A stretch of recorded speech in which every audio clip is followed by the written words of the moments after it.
全部君が好きって言ったんでしょ。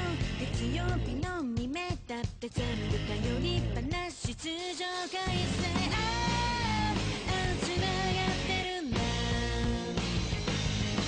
青く燃え空に浮かんでるのは触れることなどない花でしょうか。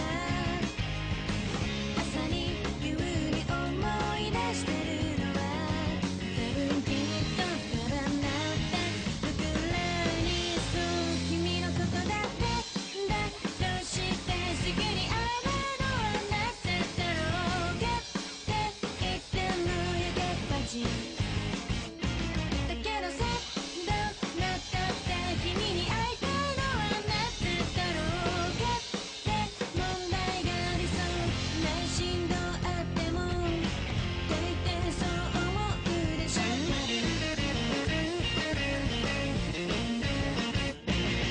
悔しくない思ってる全部君が好きって言ったんでしょ。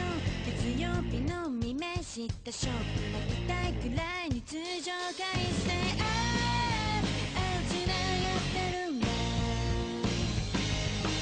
なんだって今はこじれるばかり問題が問題になってしまうのです。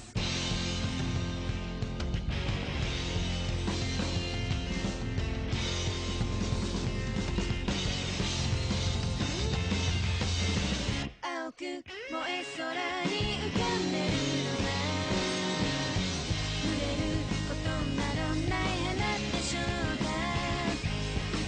朝に夕